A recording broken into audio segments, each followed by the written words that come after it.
Hola, buenas noches. ¿Cómo se encuentran? Espero que estén todos muy bien. Sean bienvenidos una vez más a este estudio de la primera y segunda carta del apóstol Pablo a los tesalonicenses. Hemos estado ya abarcando los primeros versículos acerca de lo que estamos viendo nosotros con este estudio profundo que nos ha dejado gran riqueza y gran sabiduría. Gracias a Dios. Hoy vamos a empezar con el episodio 5 de esta primera parte, de esta primera temporada de Tesalónica, el gran ejemplo. Y es sumamente importante pues que podamos nosotros ir estudiando la palabra de Dios de una forma sistemática. Esta vez, por voluntad del Padre, pues nos enfocamos en estar estudiando las cartas del apóstol Pablo a la iglesia de Tesalónica de una manera muy profunda, y creo que hemos recibido muchísimo de parte de Dios, muchísima sabiduría, y estoy seguro que esta noche no será diferente. Así que pues vamos a ir empezando en lo que también se van conectando. Les recuerdo que este estudio pues sale en vivo en Facebook Live a las 8 de la noche a través de mi página Bruno Nava de Facebook, y como un estreno en YouTube a las 10 de la noche. Entonces ya sabes que si por alguna razón no te puedes conectar el jueves para verlo en vivo, para que estudiemos juntos la palabra de Dios en vivo, lo puedes hacer a partir de las 10 de la noche en también mi página Bruno Nava de YouTube. Y pues bueno, siempre recordando que podemos nosotros compartir estos estudios, que podemos compartirlos en nuestros perfiles, en nuestras redes sociales, o mandarlos incluso hasta por WhatsApp. Allí te aparecen todas las opciones para darle pues like, para darle compartir, para compartirlo también en tu muro, en tus redes sociales, etcétera, o incluso en el WhatsApp, para que más personas pues vayan conectándose poco a poco. Y pues les doy la bienvenida. Veo que está conectado Gerardo, César, un saludo también allá hasta Colombia. Estoy seguro que habrá más personas de diferentes lugares conectados en este momento para ver este estudio. Y pues doy gracias a Dios por la tecnología, porque nos permite llegar a cualquier rincón del mundo a través de estos medios, a través de las redes sociales, y espero que pues continuemos adelante. Hoy vamos a ver un tema que es fundamental también, como toda la palabra de Dios en nuestra vida cristiana, que va a tener, como decían las previas publicaciones que pudieron haber visto en mis perfiles, la constancia, acerca de la constancia. Y esto pues es algo que para todos en cualquier etapa de nuestra vida cristiana pues debemos de tomar en cuenta. No importa si eres muy joven en la fe o si tienes muchos años, incluso décadas, la constancia en el Señor, la constancia en el estudio de su palabra es algo que es fundamental para que nosotros podamos caminar sobre las pisadas de Jesucristo. Es sumamente también importante que nosotros aprendamos por qué y de qué manera podemos ser constantes, pues habrá muchas situaciones en la vida, mucha adversidad y muchas complicaciones posiblemente que en ocasiones nos puedan desanimar, o que no podamos entender hasta dónde nuestra constancia pues nos va a llenar de bendición, o qué debemos de hacer o de qué forma, ¿no? Y pues gracias a Dios que en este estudio, como dice el título general, que es un gran ejemplo de la iglesia de Tesalónica, nos da puntos bien importantes pues para poder ser constantes, y uno de estos pues es el amor. No vamos a tratar el tema del amor de una forma tan profunda, pero sí, por supuesto, de la forma en la que el apóstol Pablo lo menciona en esta carta, pues para que nosotros podamos seguir adelante en el conteo de los días, en el conteo de los meses, de los años, en este caminar con Jesucristo. Pues esto que deja como una carta y como una invitación, y como con muchas indicaciones Pablo a la iglesia de Tesalónica, y que por la voluntad de Dios pues forma parte de nuestro canon bíblico, sigue siendo un ejemplo de lo que nosotros debemos de hacer, de lo que nosotros debemos de pensar, de cómo debemos de comportarnos, de cómo debemos de vivir. Pues es algo que, no importando que haya sido hace 2000 años, esto sigue siendo muy vigente, pues Dios es el mismo ayer, hoy y por los siglos. y nuestra vida espiritual pues no tiene una transformación como lo puede tener la sociedad, como lo puede tener las costumbres, las buenas costumbres, como puede tener todos los sistemas políticos o económicos o incluso de educación, de formación familiar. Todo esto pues ha evolucionado de alguna manera, todo esto ha tenido cambios y ha sufrido cambios a lo largo del siglo, sobre todo a lo largo del siglo XX, en esta primer parte del siglo XXI, donde nos hemos dado cuenta de que ya el mundo está en un deterioro absoluto, de que cada vez estamos más cerca de la venida del Señor, de que cada vez estamos más cerca de que podamos ser arrebatados de este mundo por el mismo Jesucristo. Y pues bueno, eso puede estar cambiando mucho más. La palabra de Dios, como dice la misma Biblia, las palabras permanecen. ¿Esto qué nos quiere decir? Pues que no importando todo lo que pueda rodear nuestra vida espiritual, esta palabra, la Escritura, la Biblia, no tiene modificación alguna, es perfecta en sí misma, es la palabra de Dios que abarca pues todas las épocas del hombre y la que nos enseña pues a conducirnos y a guiarnos de una forma conforme al propósito y a la voluntad de Dios. Y entonces pues antes de empezar vamos a orar. Ahí en tu casa, cierra tus ojos en tu lugar, en el lugar donde estés. Padre, en el nombre de Jesús te damos gracias porque tú nos permites seguir adelante, Señor, con este estudio. Gracias, Padre Santo, porque tú eres bueno y tu Espíritu Santo nos enseña a nosotros lo profundo de tu palabra, lo profundo de la Escritura. Te pedimos en esta hora, Espíritu Santo, que seas tú enseñándonos a cada uno de nosotros, que tu voluntad sea reflejada en cada palabra que se diga en este estudio, que provenga, por supuesto, Señor, de tu corazón, de tu trono, Señor, de tu voluntad, de tu enseñanza, Dios, porque sabemos que solamente tenemos un Maestro y eres tú, Señor Jesucristo, quien nos hace, Señor, un instrumento útil en tus manos para poder develar, Señor, revelar las riquezas que hay en tu palabra para todos aquellos que estamos hambrientos de conocerla más, para poder estar cada vez más cerca de ti, Señor, y conocer tu voluntad y tu propósito para nuestra vida, para la de nuestra familia, Señor, y de todas las personas que nos rodean. Te pedimos que tú bendigas, Señor, este estudio. Te lo pedimos esto en el nombre poderoso de Cristo Jesús. Amén. Y pues bueno, vamos esta noche a analizar 4 palabras que se encuentran establecidas en el versículo 3. Este es el episodio 5 de esta primera temporada de Tesalónica, el gran ejemplo, y apenas pues vamos en el versículo 3. Repito, para los que se conectan pues por primera vez o para quienes tienen un acercamiento en este estudio por primera vez, pues nos estamos enfocando en estudiar de una forma muy profunda y por eso es que pues aparentemente vamos lentos, pero la realidad es que no, incluso podríamos ir todavía mucho más profundo de lo que lo hemos podido hacer, pero hemos estado abarcando de una forma muy profunda los versículos. Y dice, voy a leer por supuesto desde el capítulo 1, pero voy a leer desde el versículo 1 hasta el versículo 3 para entrar en un contexto. Evidentemente el versículo 1, el versículo 2 y el inicio del versículo 3 los estuvimos estudiando en los episodios pasados. Y dice así: Pablo, Silvano y Timoteo, a la iglesia de los tesalonicenses, en Dios Padre y en el Señor Jesucristo, gracia y paz sean a vosotros, de Dios nuestro Padre y del Señor Jesucristo. Damos siempre gracias a Dios por todos vosotros, haciendo memoria de vosotros en nuestras oraciones. Versículo 3. Acordándonos sin cesar delante de Dios y Padre nuestro de la obra de vuestra fe, del trabajo de vuestro amor y de vuestra constancia en la esperanza en nuestro Señor Jesucristo. Voy a releer el versículo 3, del capítulo 1, sobre todo en la segunda parte, que es lo que vamos a estudiar en esta noche. Dice, acordándonos sin cesar delante del Dios y Padre nuestro de la obra de vuestra fe, del trabajo de vuestro amor y de vuestra constancia en la esperanza de nuestro Señor Jesucristo.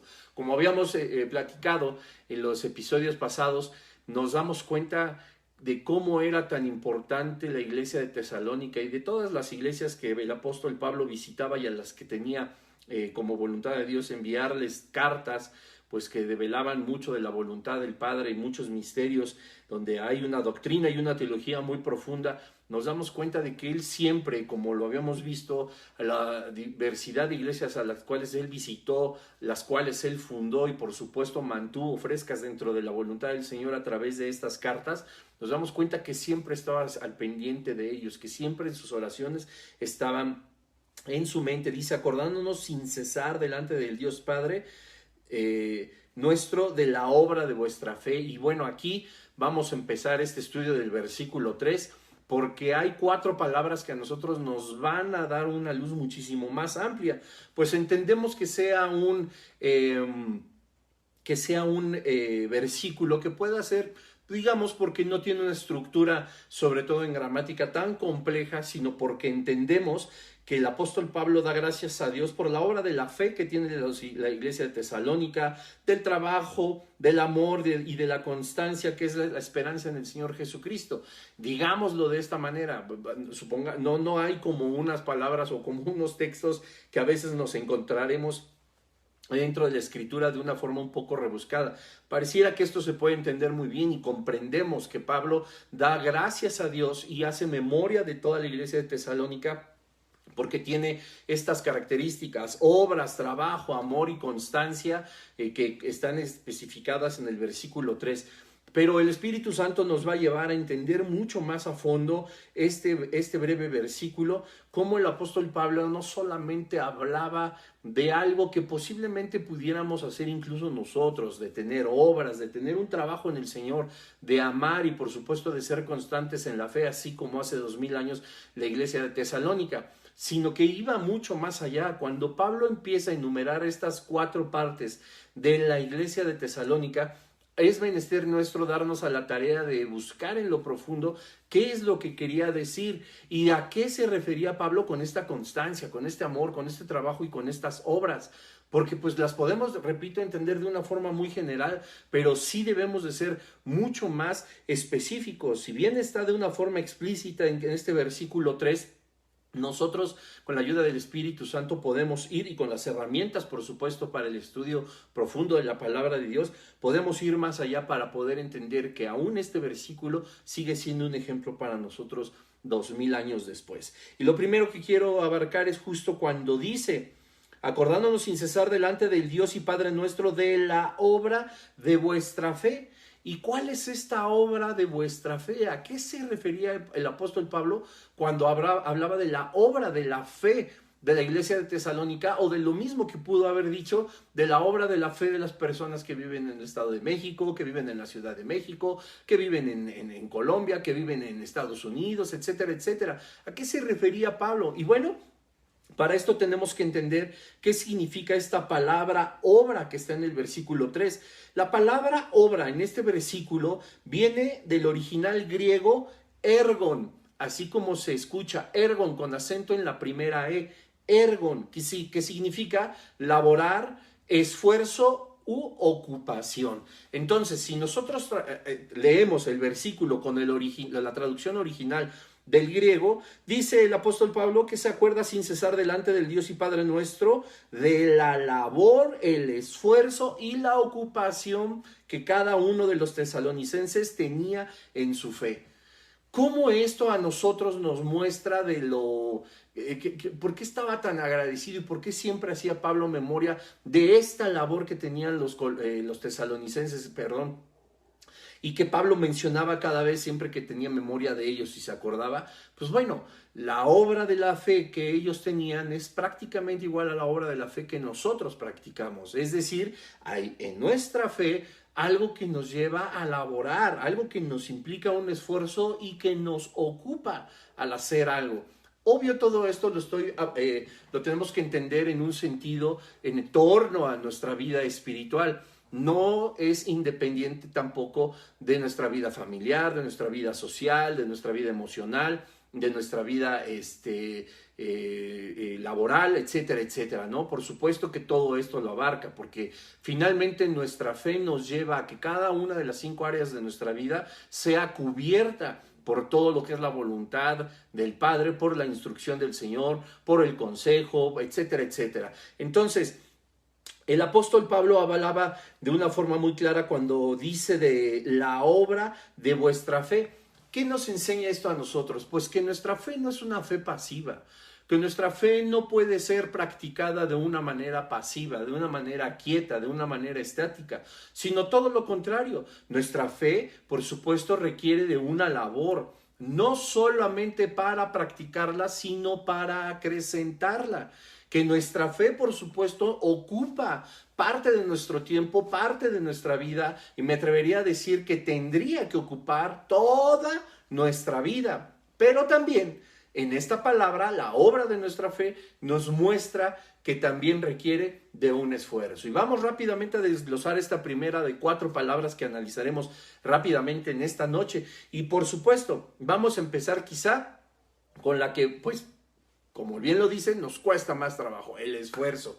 Porque el Padre nosotros nos ha enseñado que la obra de nuestra fe tiene que llevar consigo un esfuerzo. Y es un esfuerzo no porque no querramos seguir adelante con nuestra fe, no porque no querramos laborar ni ocuparnos en acrecentar nuestra fe. Que dicho sea de paso, y ojalá en algún momento podamos hacer una cápsula hablando de la fe, porque es algo importantísimo. Quizá toquemos un poquito el tema, pero por supuesto siempre estamos nosotros proactivos en nuestra fe. Es una fe que tiene que ser progresiva, que tiene que ser activa, que no es estática, y por supuesto que requiere un esfuerzo. Y el esfuerzo se da porque nosotros luchamos con algo que aún tenemos, y es nuestra carne. La práctica de la fe se contrapone a la carne, y la práctica de la carne se contrapone a la fe. Lo mismo nos enseña a nosotros la Escritura, que quienes son del Espíritu, en cosas del Espíritu pensamos, y quienes son de la carne, en cosas de la carne se piensa. Y esto, por supuesto, cuando llegan tentaciones a la mente, cuando a lo mejor el viejo hombre quiere despertar, o nuestra mente está un poco más carnal de lo común, mucho ojo, no nos acusemos, no nos flagelemos, no pensemos que que somos merecedores del infierno aún después de haber sido justificados por Jesucristo, ni demos oídos al reino de las tinieblas, porque finalmente nosotros no estamos pecando al momento de ser tentados, y nuestra carne siempre buscará tentarnos. Dice la Escritura que Dios no tienta a nadie, porque Dios no puede ser tentado, sino que somos seducidos por nuestra propia concupiscencia, es decir, por nuestros propios anhelos, por nuestras propias pasiones. Y cuando esa tentación llega a nosotros, pues obviamente nosotros hacemos un esfuerzo al poner en práctica la fe, a hacer una obra con nuestra fe, a hacer este esfuerzo para no sucumbir ni caer a estas maquinaciones del enemigo, y mucho menos, por supuesto, a nuestra carne. Es por eso que Pablo siempre hacía memoria y estaba orgulloso de la iglesia de Tesalónica, que tenía obras en la fe, que tenía esta parte donde nos enseña el versículo 3, la obra de vuestra fe a la que se refiere es que él sabía que se esforzaban los tesalonicenses por no caer. La tentación no es un pecado. El pecado viene si nosotros caemos en la tentación. La lucha que tenemos nosotros contra nuestra carne, el esfuerzo que nosotros hacemos por mantener nuestra santidad, no es pecado. Porque muchas veces dice, ay, es que me vino un mal pensamiento y me dieron ganas como de cometer un delito, de robarme algo, de estar con alguna persona, etcétera, etcétera. Y nosotros pues rechazamos, hacemos un esfuerzo y ponemos en práctica nuestra fe para rechazar estas acechanzas del enemigo, y eso a nosotros no nos debe de afligir, porque vamos a pensar en que, ay, como tuve un mal pensamiento, estoy pecando, ¿no? Pudiste haber tenido el mal pensamiento, pero eso solamente es una tentación. El problema, dice la Escritura, es cuando nosotros damos a luz al pecado al sucumbir a ese pensamiento o a esa tentación. Es verdad, Jesucristo a nosotros nos dijo que si miramos con malos ojos a una persona, si la codiciamos a una mujer, nosotros ya pecamos en nuestro corazón. Es verdad que hay pensamientos que sí se convierten en pecado, que son pecaminosos. Se va a oír redundante, pero pensar estos pensamientos sí son pecados, pero estos pensamientos tuvieron que tener un origen forzosamente. Ahí es cuando nosotros somos tentados, y ahí es cuando nosotros debemos de rechazarlos. Cuando nosotros ya imaginamos, cuando nosotros ya estamos maquinando en nuestra mente porque vino primero una tentación y nosotros ya queremos como llevar a cabo esta mala acción. Entonces cuando nosotros estamos maquinando y ya estamos dándole lugar al enemigo en nuestra cabeza, ya estamos nosotros pecando, ya le estamos dando un derecho legal. Entonces todo esto, para evitarlo, pues evidentemente implica un gran esfuerzo. Y Pablo por eso lo menciona, la obra de vuestra fe. Esta palabra obra que repito, se define como labor, esfuerzo y ocupación, del original griego ergon, significa que nosotros aún esforzándonos podemos vencer la tentación, podemos vencer el pecado y ponemos en práctica nuestra fe. Y claro que requiere un esfuerzo, pero por supuesto también una labor. Y esta labor, no sé, ¿recuerdan ustedes cuando los discípulos estaban cerca de Jesucristo y Señor, aumentanos la fe?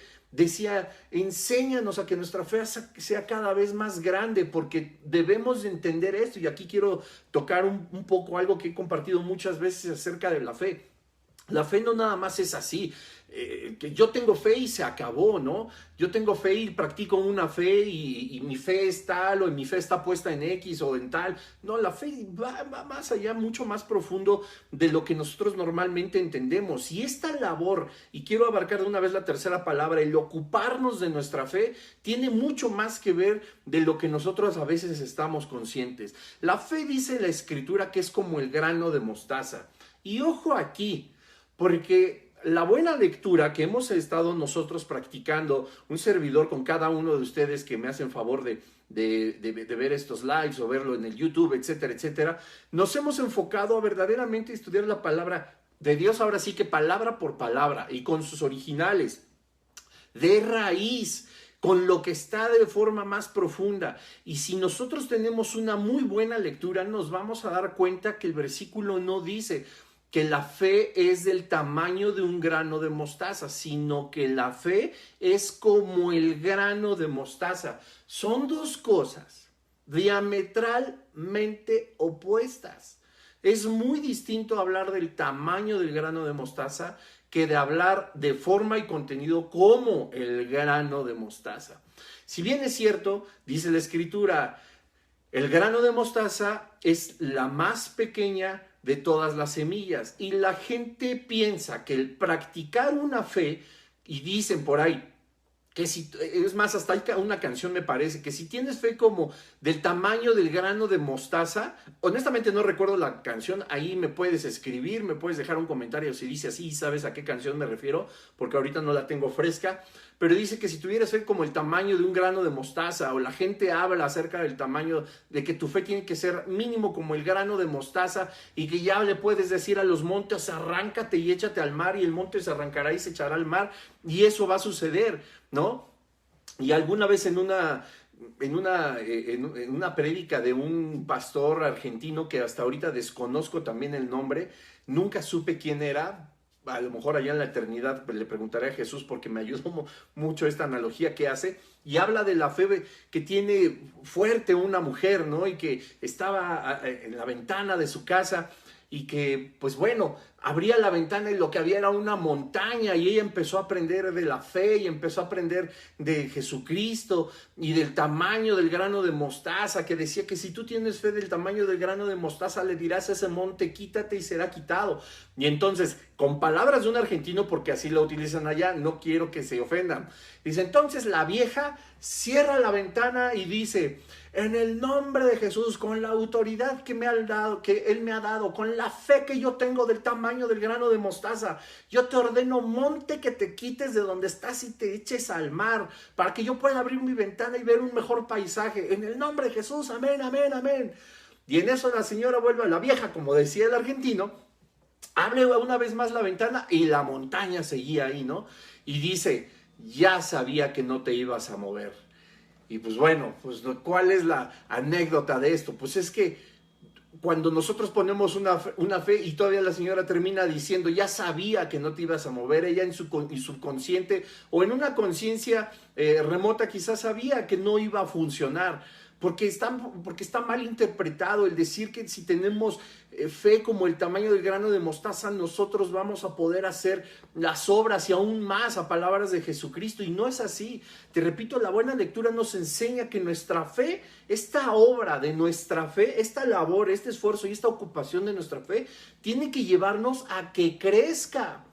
¿Por qué los discípulos le piden a Jesucristo que hagan que su fe crezca? ¿Y por qué el Evangelio a nosotros nos enseña que la fe es como el grano de mostaza y no del tamaño del grano de mostaza?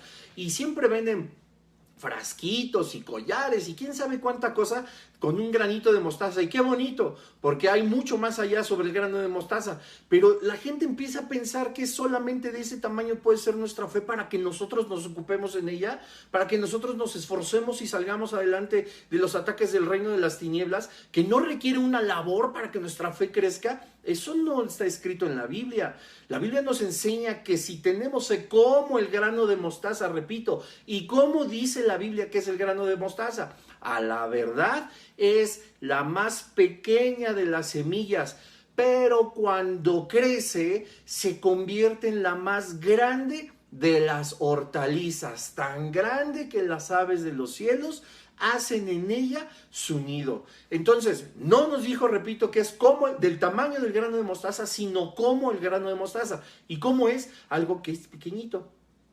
pequeñito, y que va creciendo, y la fe es así, va creciendo hasta convertirse en la más grande de las hortalizas.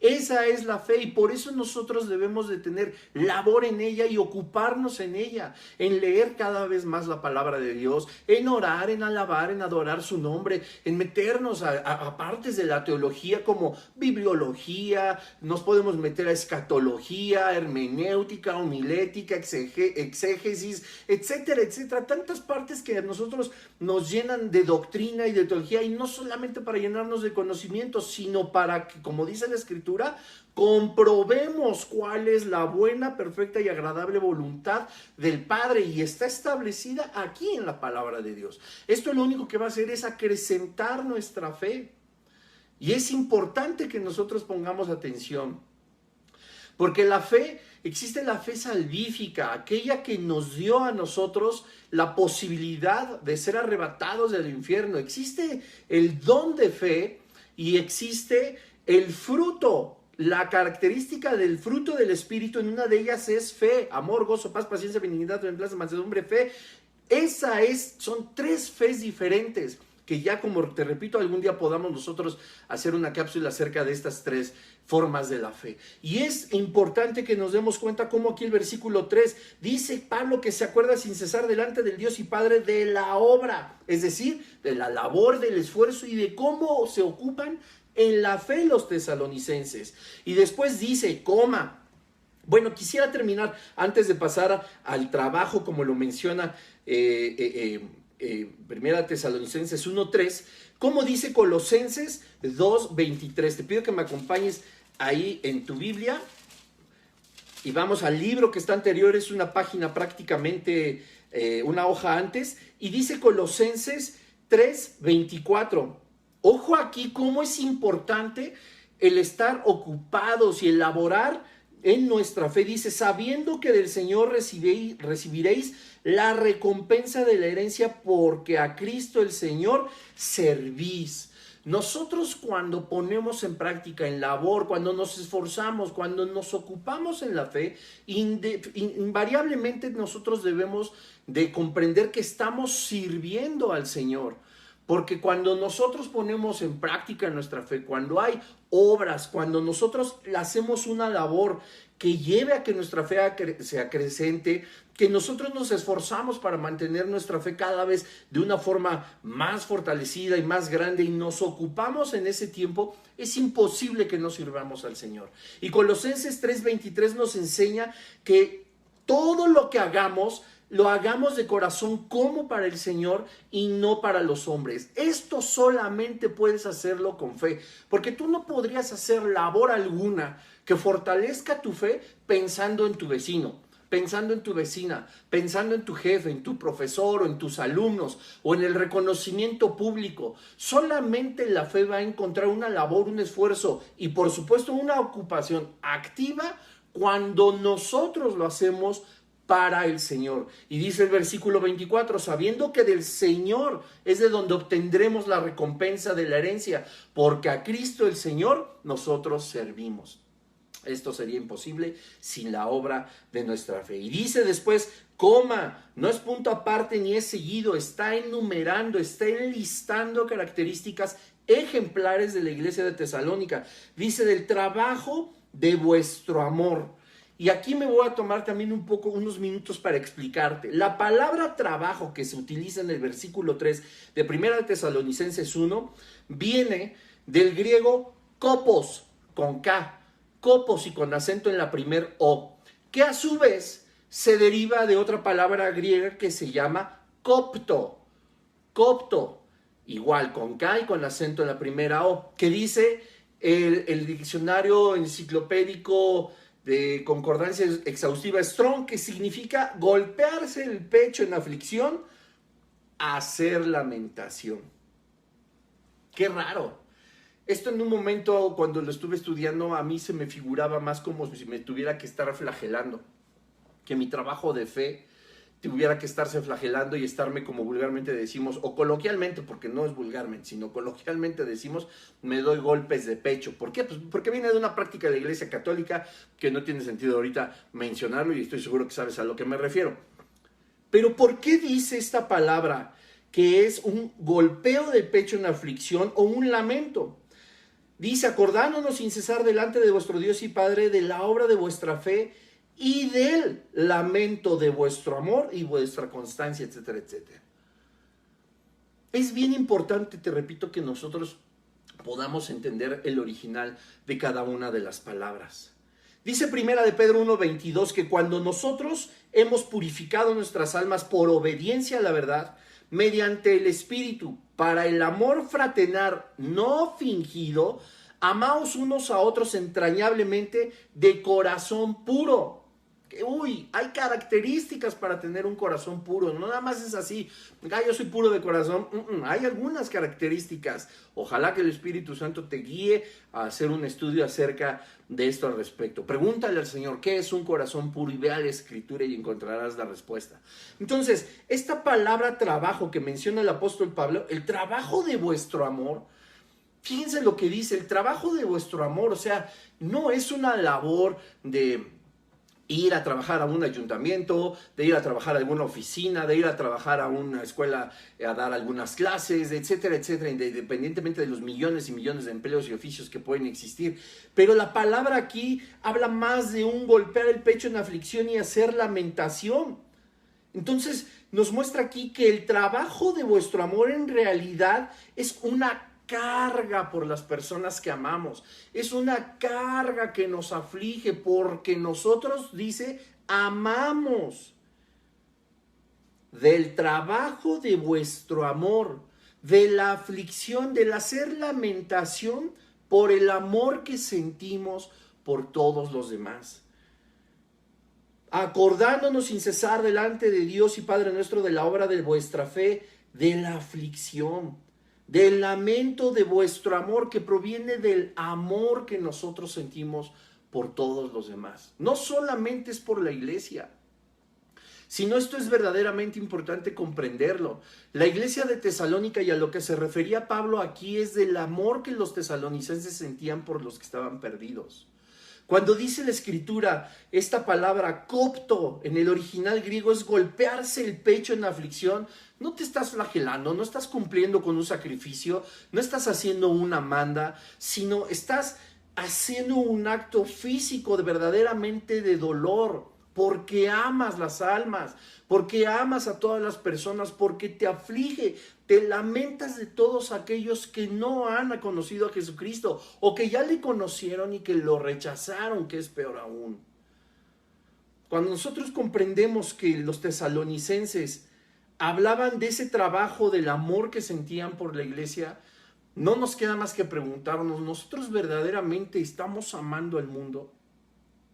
Nosotros verdaderamente estamos amando a aquellas personas que no conocen de Jesucristo o a aquellos que que lo han rechazado y nos duele ver cómo se pierden.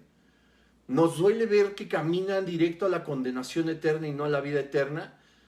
Yo recuerdo que en el Evangelio de Mateo, el Señor Jesucristo nos habló de dos grandes mandamientos. El primero, amarás a tu Dios con toda tu mente, con todas tus fuerzas, con toda tu alma, con todo tu corazón, con todo tu ser. Y el segundo es igual de importante y de grande a este, amarás a tu prójimo como a ti mismo.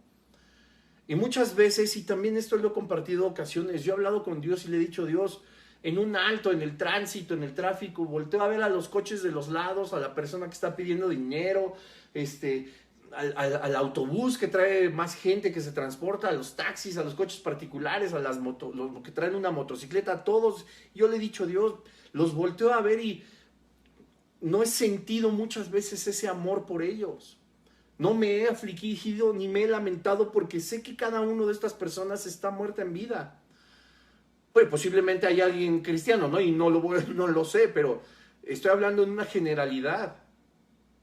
De todo el trato con el que tenemos con las personas día a día, momento a momento, en todas las áreas de nuestra vida, en todos los lugares en donde nuestras plantas de los pies estén parados, hay gente muerta.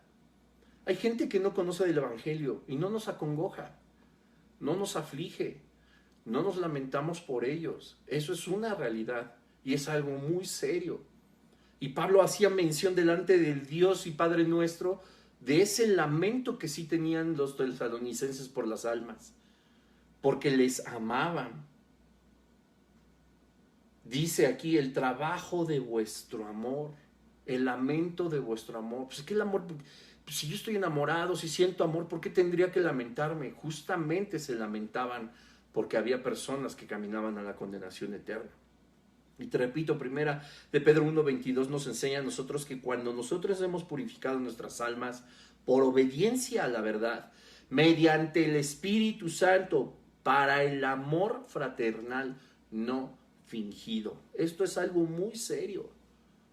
Esto es algo muy serio porque podemos estar diciendo, o a lo mejor lo hemos dicho, no lo sé, de que sí amamos a las personas como Cristo los amó.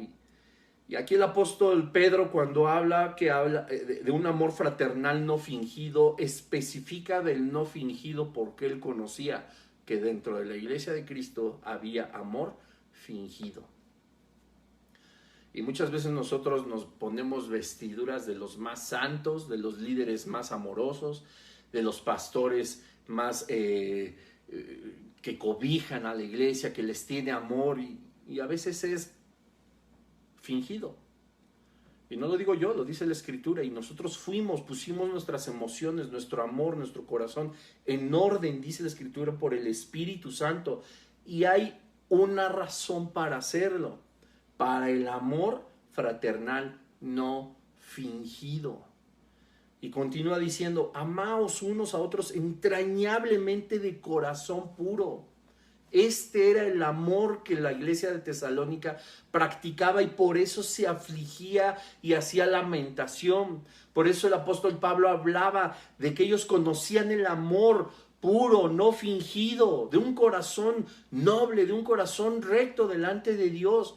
Y claro que amaban a todas las personas y se daban golpes de pecho por esa aflicción, era algo físico. Pero por supuesto también espiritual, porque hacían lamentación por ellos. Y como yo he enseñado también muchas veces, nosotros no podemos ser cristianos almáticos. De las almas nosotros no nos podemos hacer cargo, de eso se hace cargo Dios, del espíritu de cada persona se hace cargo Dios. Pero es menester nuestro hablarles de la Escritura, amar a las personas, aun cuando ellos no nos amen. Nosotros no amamos el mundo ni vemos con los ojos de Jesucristo al mundo porque ellos nos vean bien, porque tengan una buena opinión de nosotros, porque recibamos la misma cantidad de amor. No, Señor. Nosotros no estamos amando a las personas para recibir algo a cambio o por recibir algo a cambio, sino porque Cristo vive en nosotros, su Espíritu Santo, Dios mismo genera esa clase de amor. Y si nosotros, como te repito, hemos volteado a muchos lados y decimos, yo no amo a esa persona, algo está sucediendo con nosotros y es momento de clamar al Señor por tener un amor fraternal entrañable con un corazón puro. ¿Y qué hará esto? Un amor entrañable con un corazón puro, no fingido. El apóstol Pedro sabía que había hipócritas, que había gente que, como les decía Jesús a los fariseos, o sea, son sepulcros blanqueados, hermosos por fuera, pero por dentro llenos de hurto, llenos de inmundicia, llenos de indiferencia, de verdaderas intenciones. Y muchas veces, pues sí, se nos sale la carne y nos enojamos y nos portamos mal y somos groseros y ofendemos a las personas.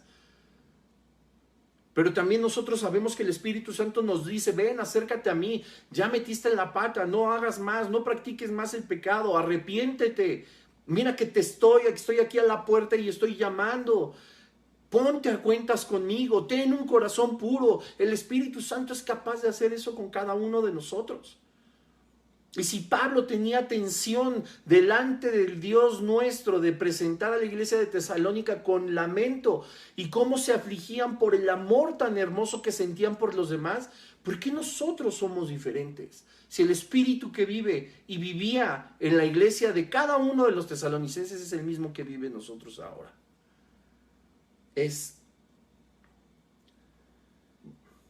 La palabra amor viene del griego, esta palabra que se utiliza en el versículo 3 viene del griego agasapo, que significa amar en un sentido social y moral.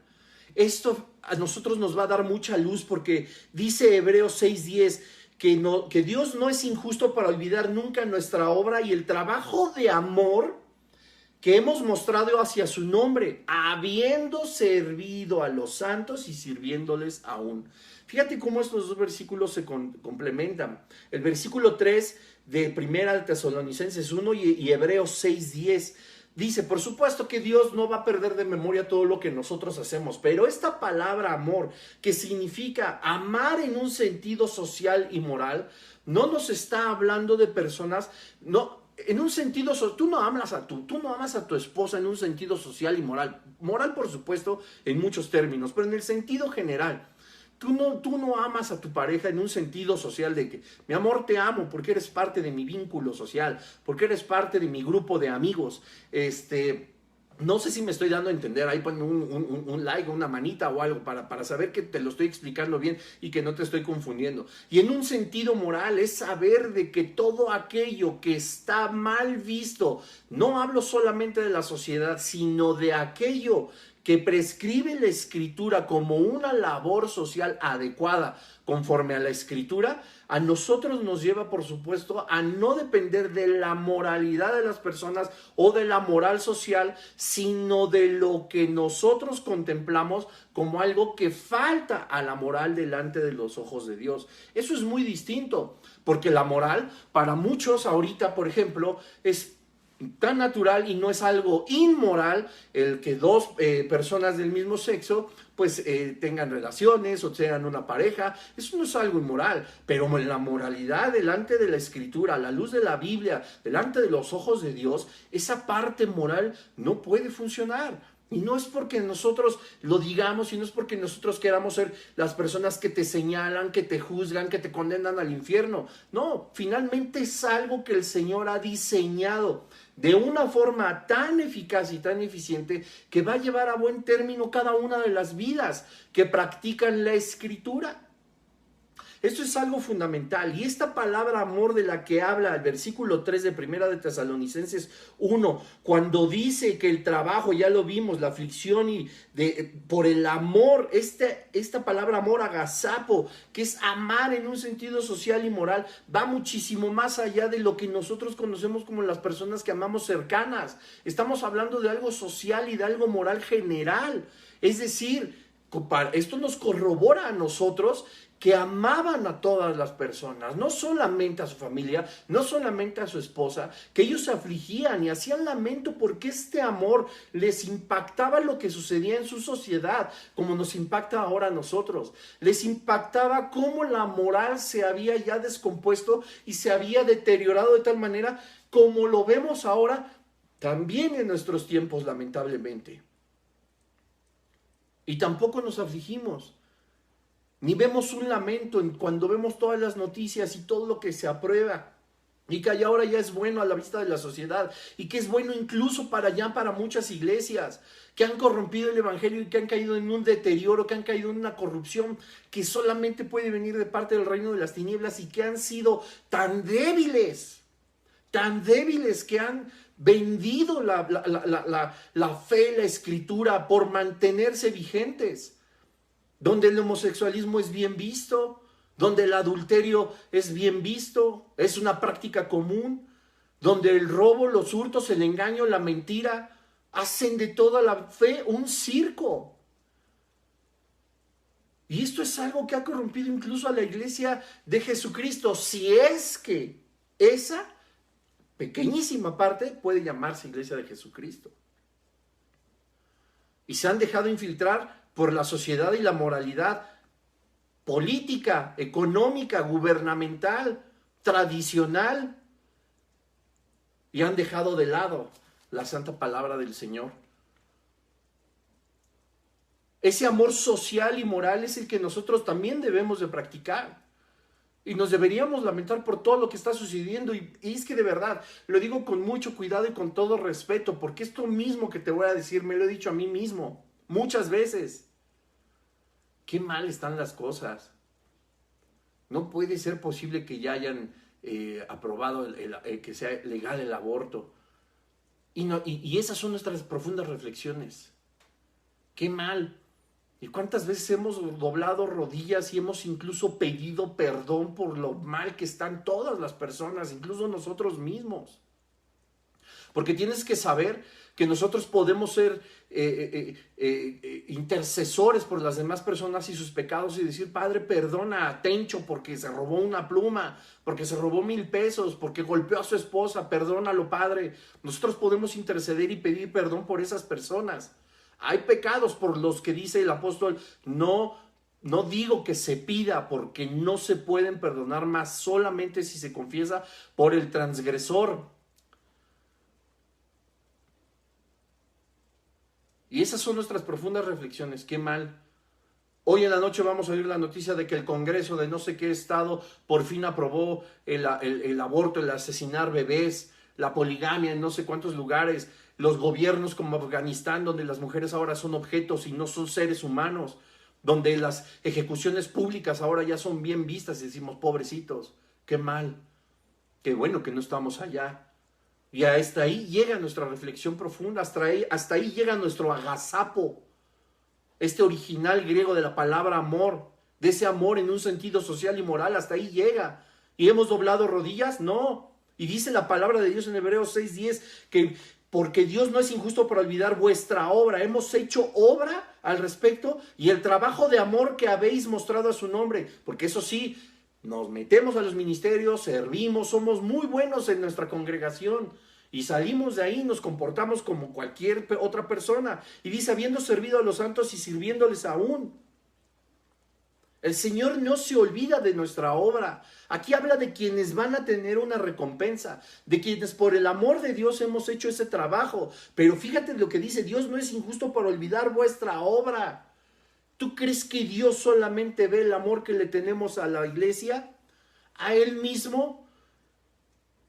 Porque yo veo aquí en el versículo 3 de 1 Tesalonicenses 1 que este amor entrañable de un corazón puro que debería también de salir sin ser fingido habla de un amor social y moral, es decir, por el mundo, por aquellos que no pertenecen a tu iglesia o a tu congregación.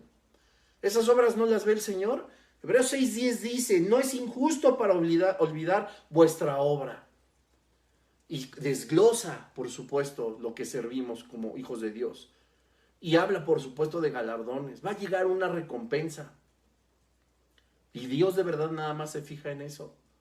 Habla de toda vuestra obra, de toda nuestra obra, y no es injusto.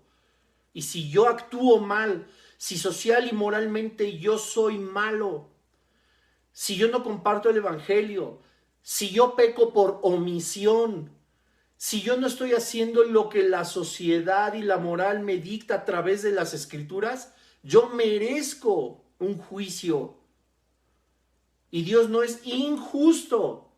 Sería injusto si a mí me dejara libre de culpa.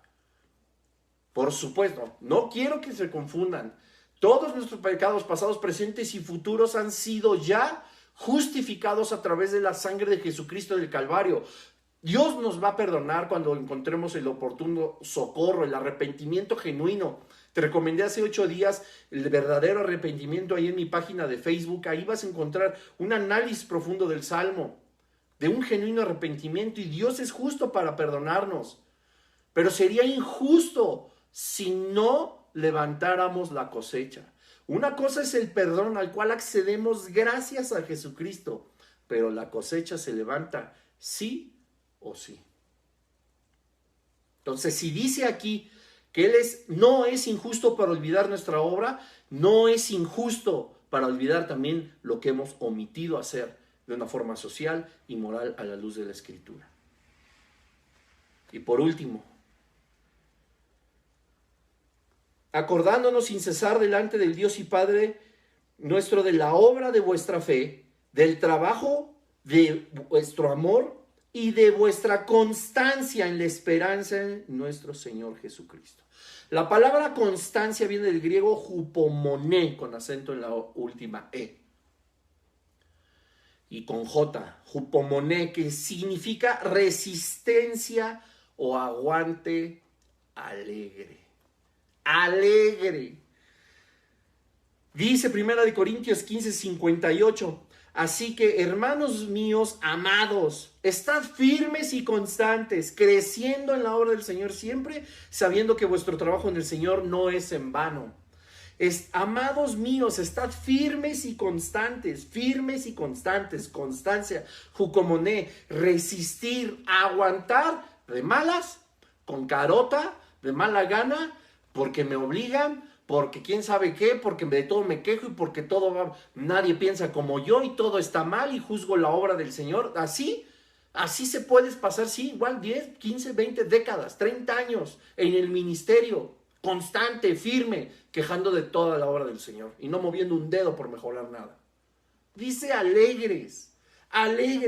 Esto significa ser resistentes y aguantar de una forma alegre. Dice vuestra constancia, es decir, este continuar de forma alegre en la esperanza de nuestro Señor Jesucristo. No hay manera de que no estemos contentos ni alegres teniendo esperanza en todo lo que es Jesús. No solamente hablo de que ya nos rescató del infierno, sino de que vamos a ser arrebatados y nos vamos a librar del gran día del Señor, de la ira de Dios, del juicio final. Nos vamos a librar del juicio del gran trono blanco. Tenemos esperanza de volver a ver a nuestros seres amados en la eternidad, de poder vivir con Jesucristo eternamente, de que toda lágrima se enjugará, de que cambiaremos nuestro lamento por baile, de que todo será maravilloso, de que todos estaremos a la luz de Jesucristo, de que Él nos llenará de fortaleza, de vida eterna, de alegría, de gozo, y aún en esta vida de esperanza, de consuelo, de fe, de fortaleza, de ánimo, de consejo. ¿Qué más? ¿Necesitas otra razón para estar constantemente feliz? Alegre en la esperanza que es Jesucristo. Y Pablo presentaba en sus oraciones, como dice el versículo, siempre delante del Dios y Padre, justamente esta constancia en la esperanza de nuestro Señor Jesucristo, siempre alegres. Es que es contradictorio, me estás diciendo que estaban afligidos y hacían lamento. Eso no implica que tú estés completamente feliz y, como decimos aquí, o al menos digo yo, de una forma muy coloquial, te valga 3 toneladas de hojas secas lo que le pase a los demás. No, tú puedes vivir siempre gozoso y estar alegre en la esperanza que es Jesucristo por todo lo que ya te enumeré, pero al mismo tiempo teniendo el corazón de Dios, teniendo su Espíritu Santo, la mirada de Jesucristo, la forma en cómo veía a las personas, pues por supuesto también hay aflicción y lamento. Jesús lloraba y sabía detenerse. A Jesús le dolía, a Dios le dolía. O sea, Juan 3:16, porque de tal manera Dios ama al mundo que ha dado a su Hijo unigénito, para que todo aquel que no crea, para que todo aquel que crea tenga vida eterna, que no se pierda ninguno. Eso es amor. Y por supuesto proveyó un medio de restauración de la humanidad, un plan redentor divino y perfecto por amor. O sea, Dios no estaba proveyendo este plan redentor, lleno de felicidad porque todo mundo se iba a perder, porque si Él no lo hacía, entonces todo mundo se iba a perder. Y como me dicen que tengo que ser constante de forma alegre, que es esforzarme y resistir, tener un aguante alegre, no me va a doler lo que pueda suceder con el mundo. Dios, por supuesto, nos amaba tanto, y dice la Escritura que Dios quiere que todos procedamos al arrepentimiento porque nos ama, y para Él no va a ser bonito aventarte al lago de fuego y azufre, que en realidad Él ni te avienta. Estoy haciendo una especie como de analogía, y a una condenación eterna, la cual tristemente, y tengo que decirlo así, decidiste tú con tus actos acceder. Podemos ser constantes y aguantar de forma alegre y al mismo tiempo dolernos por todos los demás. No podemos ser egoístas en nuestro amor. Todo lo que te diste, hay muchas personas que lo necesitan. Y como te dije desde el episodio 1 de esta serie, tenemos que expandir el evangelio y tenemos que decirle al mundo: tengo la cura contra la muerte, tengo la cura contra la condenación eterna. Y pedirle al Señor que nos ayude a dolernos, a tener verdaderamente el corazón de Jesucristo, porque solo así vamos a abrir la boca con aquellos que están perdidos. Nos van a doler, nos los vamos a ver y los amamos como amigos entrañables, incluso como familia. Y sabemos que caminan, en cualquier momento su vida se termina y no caminan a la presencia del Señor, sino para el otro lado. No nos duele. Y nos da pena compartir un video, y nos da pena dar un plan de salvación, y nos da pena hablarle a alguien de Jesucristo. Y nos apena, y se enteran que eres cristiano hasta que pues vieron a lo mejor que publicaste un salmo, ¿no? Uno en 365 días del año. Y como dice el doctor Armando, somos de la secreta. Y eso no está bien. 4 maravillosas palabras en este versículo 3. La obra, que es labor, esfuerzo y ocupación en nuestra fe. El trabajo, que es, por supuesto, la traducción copto, que significa el lamento que nosotros podemos sentir, la aflicción que podemos sentir por aquellos que están perdiéndose. El amor, en un sentido social y moral, a la luz de la Escritura. Y la constancia, jucopomoné, resistencia o aguante alegre. Alegre. Qué gran lección nos enseña Pablo en este versículo 3.